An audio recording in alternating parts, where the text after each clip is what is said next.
Good morning, everyone. My name is Lori Atkins Holliday, and I am with the Literacy Cooperative. I also am part of the 2Gen Collaborative, which is giving you this opportunity for the peer-to-peer session today with Jerrold Nash with Bright Beginnings.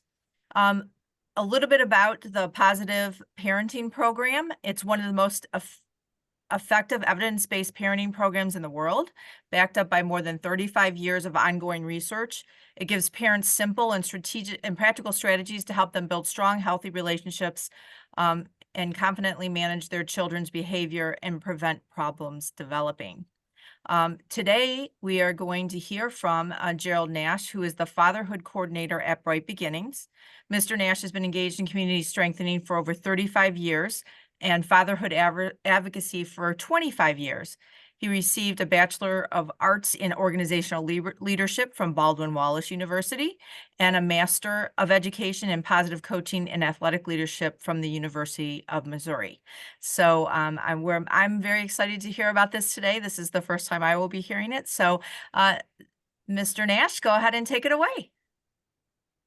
Thank you, Lori. Good morning, all. How are we? I hope that we are all well and warm on this cold Tuesday morning, and I am happy to be here. So today we're going to talk a bit about the Positive Parenting Program, which going forward you will hear referred to as Triple P. So as was mentioned, I am the Fatherhood Coordinator at Bright Beginnings and have been trained in the Positive Parenting Program as a facilitator. And I have engaged in these sessions in both group and individual formats. And so I'm happy to share my experiences and perspectives about the Positive Parenting Program. And also, please, if you have questions, please put them in the chat. I found that as with many speaking engagements, and particularly while delivering Positive Parenting Program curricula, engagement really makes the process go well. So without further ado, let's begin our discussion. So as mentioned, Triple P is a worldwide curricula. It's used over 25 countries. From my understanding, it originated in Australia. So a lot of the videos and the literature has an Australian touch to it. The videos have, the individuals have accents, so that usually gets comments from a lot of people that watch. It's multifaceted. There are many levels, strata to Triple P curriculum. As Lori mentioned, it's been supported by years of research. And one of the things that I appreciate with Triple P is the flexible delivery methods and styles. And we'll talk about there are many ways to deliver Triple P while staying true to the fidelity of the curriculum.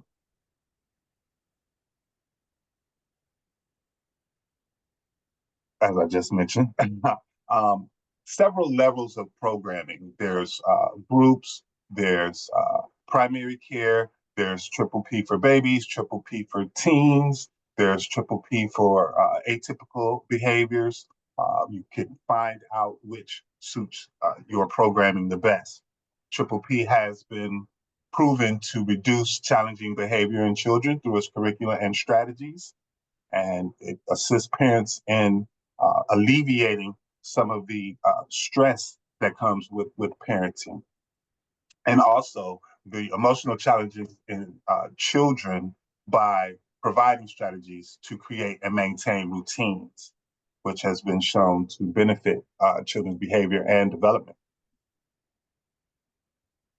The options for programming, as I mentioned, what we do here at Bright Beginnings, Triple P for parents of children up to 12 years old. As I mentioned, there was Triple P for parents. There's Teen Triple P. There's Triple P that prepares children for the arrival of a new baby, as well as infants. And there's also an online curriculum. Triple P is in national level, state level, and here in Cuyahoga County. So before we move to the discussion topics, if there are providers out there. And if you would like to be trained in Triple P, there is a 15 and a half hour training requirement for each of the levels.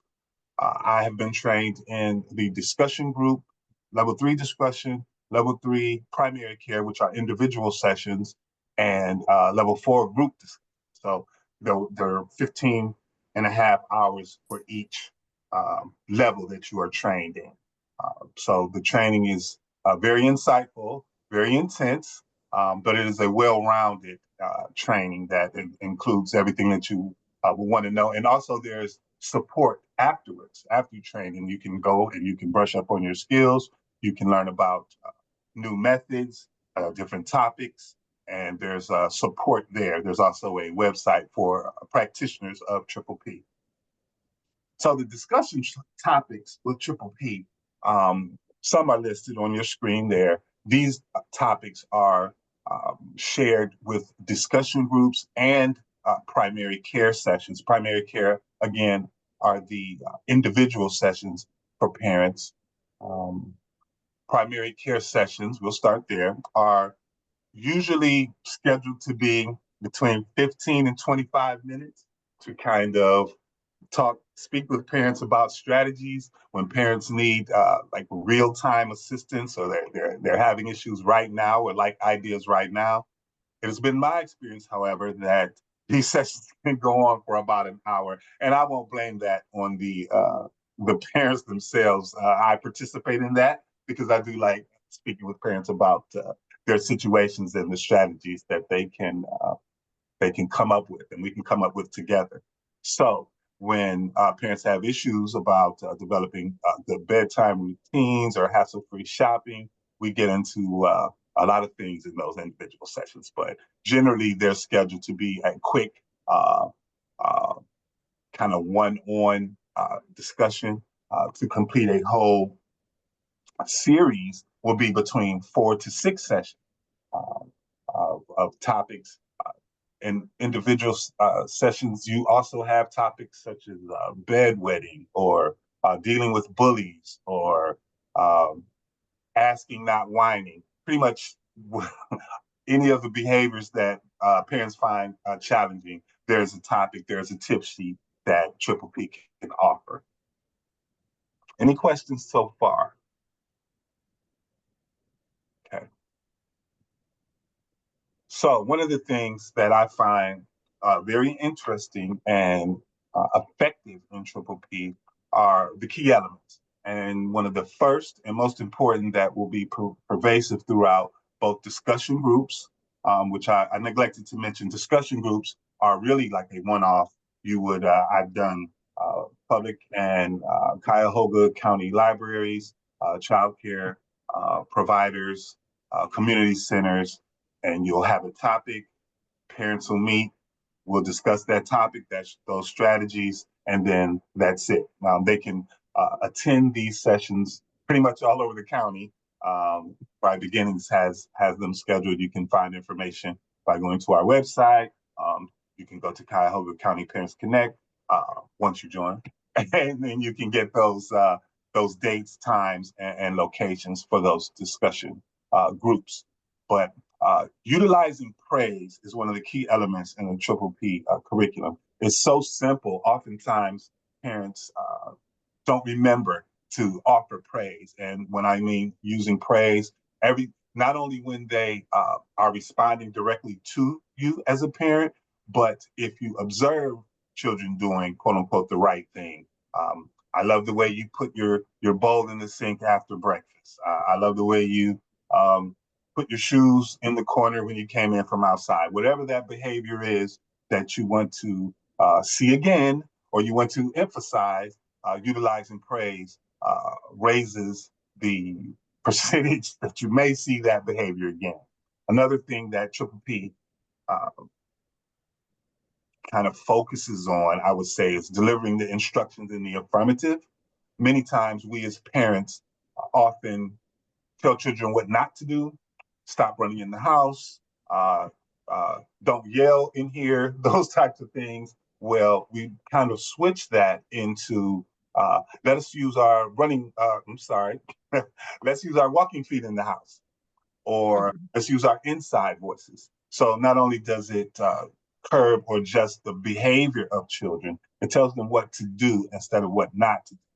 And that's a very key element a lot of times, because what we've heard from parents is that we do some of the similar things. No running, no this, no that, no that, and without actually explaining to children or allowing children to know what they should have been doing. Appropriate consequences, those are usually huge topics when it comes to speaking with parents, parenting groups, and there are some strategies that Triple P offers in terms of consequences that we'll speak of, but mainly the use of quiet time, timeout even, or planned ignoring. Those are some of the strategies that are used to discipline or provide appropriate consequences. Also, one of the things that was new to me, generally speaking, was the use of behavior and reward charts, and also diaries. And we'll get into that in a few slides. But those are very helpful with parents, because we like to use certain language that is very vague, such as they never eat all of the dinner, or they always get out of bed every night. They never stay in the bed. So it allows us, when we use these charts, to find out exactly how many times a week, or what happened before the challenging behavior started. Is there a pattern? So when parents, if we have a bowling night, we find the children, we say they never go to sleep when they're supposed to, but when we keep track of it, and we notice that seems like on our bowling nights they don't seem to go to bed.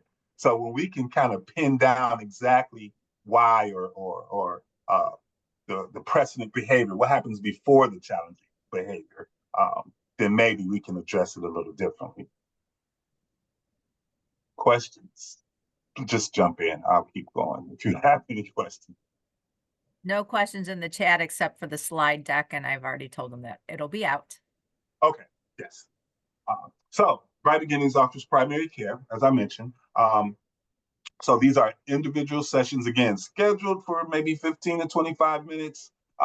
By completing a grouping of 6, you will graduate Bright Beginnings Triple P primary care sessions, and discussion groups are had in various sites across town in the county, where a facilitator will come out, speak to a group of parents, and offer these strategies in a group setting.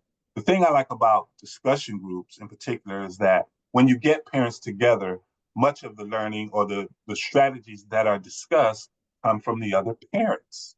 And when you're sitting across the table, you have a 3-year-old, the parent across from you has an 8-year-old.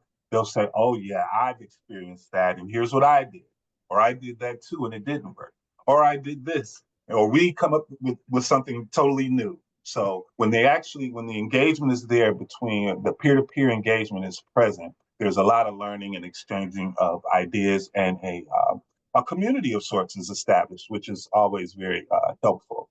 And as we'll talk about further, I don't want to bury the lead, but as we talk about further and mental health, one of the things that has been my experience to see is that it kind of alleviates the feelings of isolation when it comes to parenting and challenging behavior.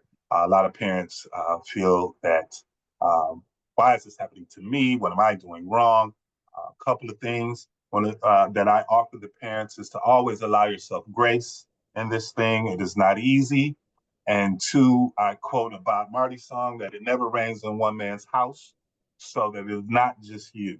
It's raining all over. These issues are, as we mentioned, the curriculum is worldwide.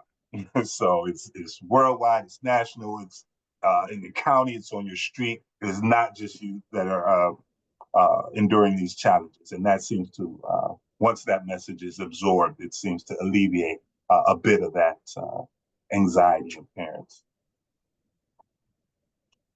And as I mentioned, those feelings of isolation and the anxiety.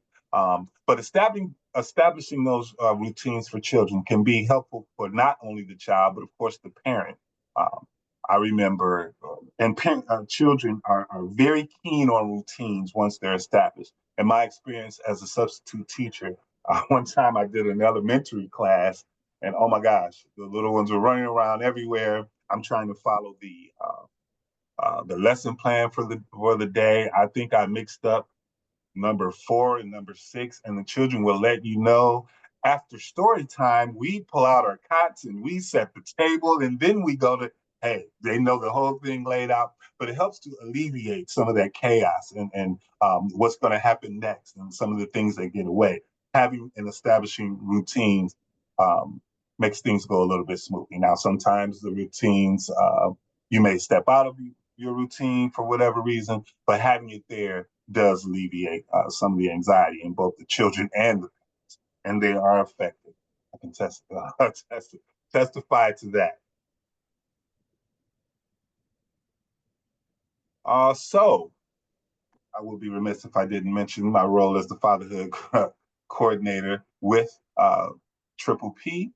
I'm sorry, with Bright Beginnings and its use in the positive parenting program. So first off, and I will share information on a probably the next slide, but I will share information on my contact information and information about fatherhood resources. But there are guys that will come to fatherhood resources in need of a parenting class. Uh, and this applies to all parents, but you can use these as parenting classes to satisfy an order, quote unquote, for a parenting class. And a lot of guys do that on their own. I had a gentleman come to me, and is a he's already the father of a toddler, and he has a child. His wife has a child on the way. His concern was, how do I move forward with the new baby and not show favoritism to either child? So first, I thought that was displayed a lot of foresight to think that way. But he said he's had that experience himself as the older child, and he and his brother didn't speak for years because his brother thought that he was the favorite, and he got all the perks of being the older child, and he wanted to kind of nip that right in the bud with the toddler and the new baby. So first, I thought that was awesome, but secondly, I thought, well, Triple P has a curricula for that, and it talked about preparing the toddler, and if the routine, which probably does has to changing that routine before the baby was born, so it doesn't look like you change the routine because showing attention and allowing them to help, these type of things. So I thought that was good, and that's just one example of a dad coming to Fatherhood Resources and us being able to enroll him into Triple P and utilize the strategy and curriculum. Um, Again, dads, we've had situation where dads are involved. They're the stepdad, or they're coming to a bonus family, and now they have to understand some different strategies because of the children who they're both getting to know. They know, but they also want to be effective. So they've used it for those purposes. Um, Also, as a fatherhood coordinator, something unique that we offer at Bright Beginnings is a fatherhood coordinator who I'm able to engage in primary care sessions with couples who are looking for parenting strategies. Um, Many times, the way we parent is directly related to how we were parented. So when we come together as human beings and we have different ideas on parenting, different strategies, different ideas of discipline or education, trying to come together to create a unique strategy that both parents can agree to and execute can be a challenge. Now, with that, we find um, there's a large need for couples counseling, which, if you're not careful in these primary care sessions that are designed to uh, address challenging behavior, with the children, the couples find that there's also challenging behavior amongst themselves. So you can really get off on different tangents in terms of couples counseling. But if there are ideas or linkages to such a counseling, they will be definitely welcomed, and we can benefit the entire family by uh, linking couples to counseling along with how we utilize the strategies presented by Triple P. And then increasing the parenting tools with the fathers. We use tools in your toolkit type of thing. So different strategies that you can use, effective uh, strategies that you can use with children. Some of our strategies or what we know are, they may be considered outdated. Um, again, it's directly related many times to how we were parented coming up. We can try to use those. And sometimes we know that our children, depending on their age, they're exposed to way more information now. And whereas one example I like to use, we use the because I said so logic with children. And you can see their little faces going, well, that still doesn't jive with what I know as a 7-year old. You know what I mean? So oftentimes they're exposed to so much and their little brains are always working. And as parents, sometimes we're too tired to offer the entire reason. So the quick fix is because I said so. And a lot of times that may or may not go over well. So we want to keep increasing the tools that parents have in their toolbox so that they're able to present various strategies and kind of curb the negative behavior and increase the positive behavior. Um,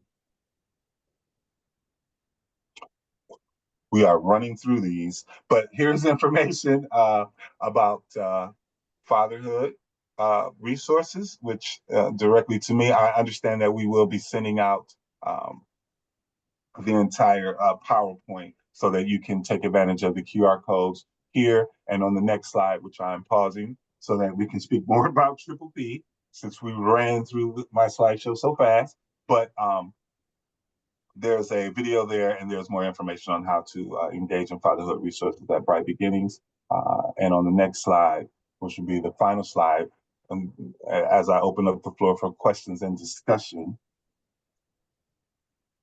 there. For more information about Triple P in the county and at Bright Beginnings, to schedule sessions, to find out more about how Triple P is available countywide, you can contact Amber Sullivan. So, is there anything that anyone would like to talk about specifically about Triple P that you just learned or that you're curious about?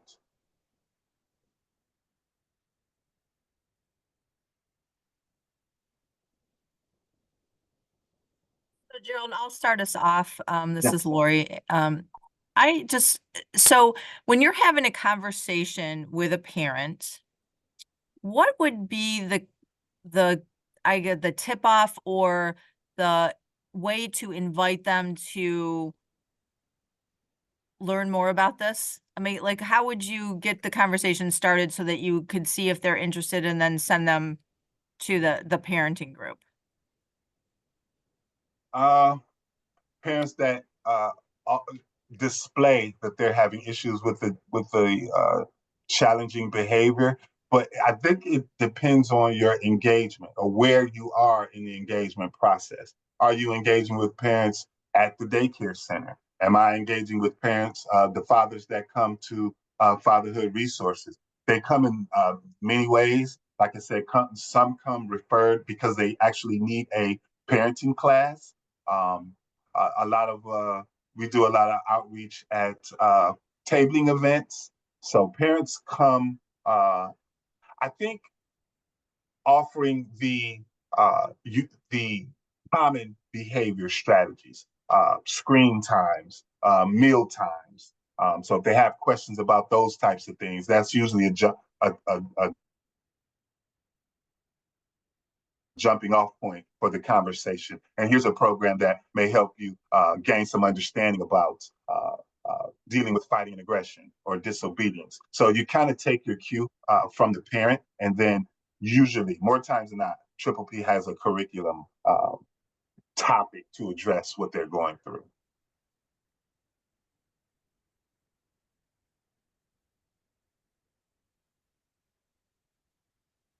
You have a question for Jerrold? You don't have to put it in the chat. You could just do your raise your hand, and Keisha is already on it. So Keisha, you have a question? Yes, Jerrold, have you done very many caregiver, child, and practitioner trainings? Is something Caregiver, like that available? Like where you're doing a presentation that would include the parent and the child together? I have, yes. That has occurred in mostly in the childcare settings. A couple of times, actually, let me take that back. I have done one in some play or child areas in libraries.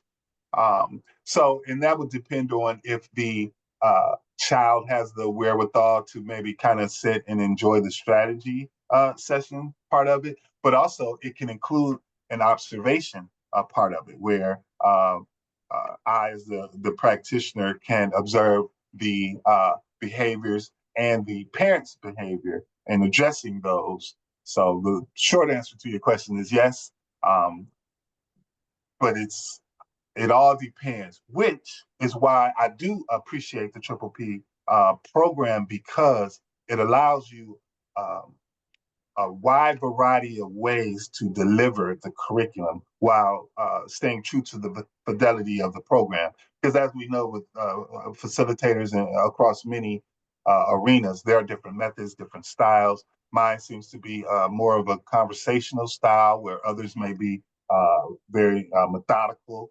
So yes, there's the answer to your question, and then it would vary according to the facilitator that you get. Thank you for your question. That was a good question. So, and you can, and to add, you can actually see in a real time many times how the strategies work. Because as I mentioned before, it seems very simple to offer praise, but when we do that, children do want to please their parents, and they do want attention. So we use those two things. Well, we know that children will try to gain attention any way they can. And if they can get that attention through positive behavior, then that's what they'll do. However, if they don't get attention through positive behavior, we know that sometimes they will use negative behaviors to gain attention. So what we want to do is offer praise so that since they are trying to please their parents, if we offer that praise, perhaps we'll see that. So mommy likes how I put the bowl in the sink. Maybe I'll do that again. Or mommy likes how I put my boots in the corner. She seemed pretty happy about that. Maybe I'll do that again, you know. Jerrold, I had another piece. This is Keisha again. In regards to these types of groups for men, I noticed that you had some information up about Fatherhood Initiative, and was wondering if you guys have any groups already scheduled for males to be able to come, and it would be specifically for male caregivers. I do not have any scheduled now, but I must make the comment that we're a bit different than the Fatherhood Initiative, the county initiative headed by Al Grimes. Although me and Al are friendly, and I do and know many of the practitioners in the Fatherhood Initiative. Bright Beginnings is a fatherhood resource component, is a separate entity. So that is very possible to get to have those meetings with groups of men, but I just want to make sure that we know that there is a difference between the county-led fatherhood initiative and the fatherhood resources component that is here at Bright Beginnings. But yes, we are open to that. I would be the one that delivers that. And again, my information it'll be shared with the entire PowerPoint piece, but there it is now. And I have been involved in working with dads for a long time, so I enjoy that work. And again, with fathers and parenting, it's there are outlets needed. There are outlets needed because the information that is shared father to father appears a lot different than any other way that it can be delivered. I'll just say that. So yes, it's a question.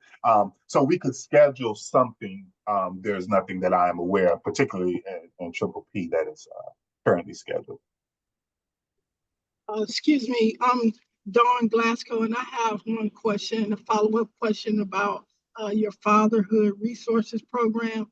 Could you talk a little bit about the difference between Cuyahoga County's Fatherhood Initiative Program and your Fatherhood Resource Program? The Fatherhood Resources is unique to Bright Beginning, whereas the Fatherhood Initiative is county-wide. So the programs that you see across the top of that postcard there, Parents as Teachers, Cuyahoga County Parents Connect, Triple P, Parent Support Led Program, Fatherhood Resources supports those. So in doing that, when we do, provide services to others outside of Bright Beginnings programming, we hope to enroll them in one of our programs. The unique part of Fatherhood Resources is that we primarily focus on early childhood development. And that's sometimes very unique in Cuyahoga County in terms of fatherhood services. So while our focus is on early childhood development and the entities that come along with that, the Fatherhood Initiative the county initiative is a lot of jobs, child support, mediation, those type of things. And those do come up in Fatherhood Resources, absolutely, because they're common issues with dads in our area. That's the primary difference. We're focused on early childhood development. Thank you. You're welcome. I did have a quick question, but first I wanted to give a shout out that I'm from the library and I've had Jerrold and Rachel and Amber, whose name was up there, come for programs, and they are all amazing. So I know about like your parenting programs, but you also you referenced it, I think, like one-on-one with families as well. Like, how does that referral go, and when would you think it's appropriate to like basically tell someone, I think the Triple P would help? Like, when should we make that referral? When they're open to learning about new strategies. That's pretty much up to the practitioner or facilitator when you think they're ready. Again, it's set up as a one-time thing, but if they want to complete the whole those that you speak of are called primary care. If they completed 4 to 6 sessions of primary care, they will quote unquote graduate from Bright Beginnings Triple P. So when they have the issues that we talked about, or even others that we hadn't mentioned, I'm sure there's a curriculum piece and Triple P that they're ready to try something with these challenging behaviors. They're typically for the curriculum items are for children with typical experience or typical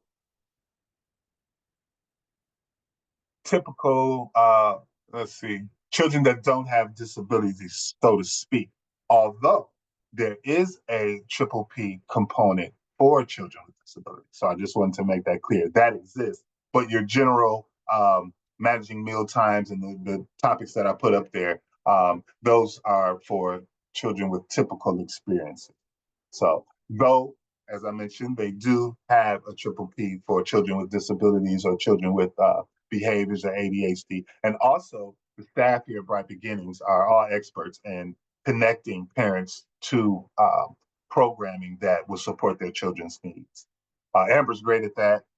So, and I've gotten tons of ideas and information from Amber. So that is one of our specialties. And also there's our early intervention programming here that can support triple P parents.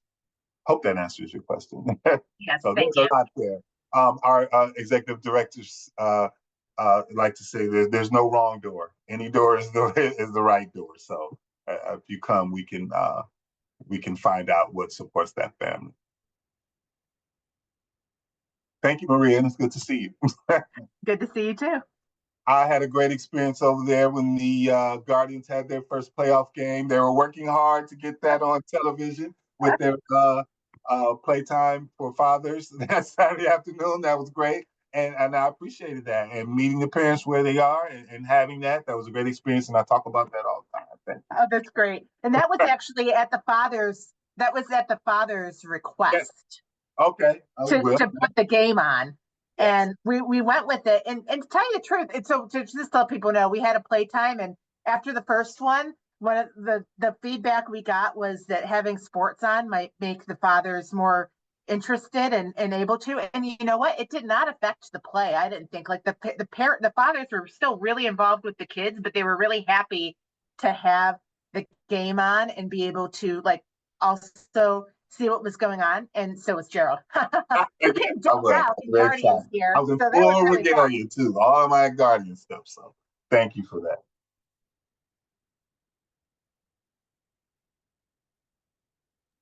So I've thus far in my experience with Triple P, again, to see the peer-to-peer interaction really excites me because you can come and you can hear a facilitator speak about this and that, but when you bring people together from different environments, different backgrounds, and they share their experience of their parenting experience. I was at a Brecksville library, I believe, and we've you have parents from all walks of life, and they come together. And the example that I mentioned earlier about one parent had a 3-year-old, another had an 8-year-old, and they're sharing stories and experiences and what works and what didn't work, and it just creates an instant feeling of community where ideas are exchanged. So, and in the training that Triple P offers facilitators, they encourage that. They encourage bringing people together so that they can share ideas, because that autonomy that it allows parents when they feel like they're contributing to the solution, oftentimes makes it a little more formidable.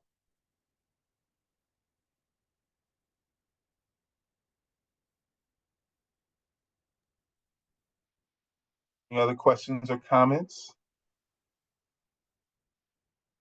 Let's see if I see any hands raised, but I don't right now. No, I think we got everything. Everybody's questions. So just to recap a couple of things that we said. Number one, the slide deck will be sent out shortly within this week for everyone that attended. So you'll have that, and you didn't have to try to scan the code and everything while Jerrold was presenting. We also have recorded the session, as I said in the beginning, and it will be available for your colleagues or parents that you would like to see this in about a week, and it'll be on the Literacy Cooperative's YouTube. I also want to acknowledge Keisha, who is on this call. Keisha is the co-chair of the Two Gen Collaborative's peer-to-peer professional development action team, and was part of the coordination of this session today. So if you want to learn more about the Two Gen Collaborative, please feel free to drop me an email.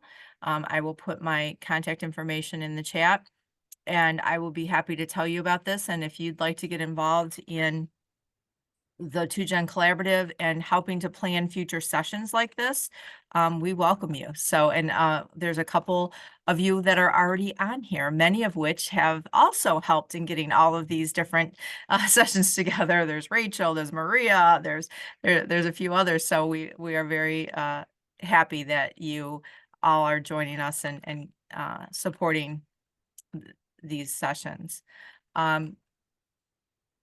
I think that is it for me and for the session. We're going to give you a few minutes back today. So thank you for attending, and we really appreciate it. And stay tuned for the slide deck and the recording. Have a great day, everyone. Thanks, everyone.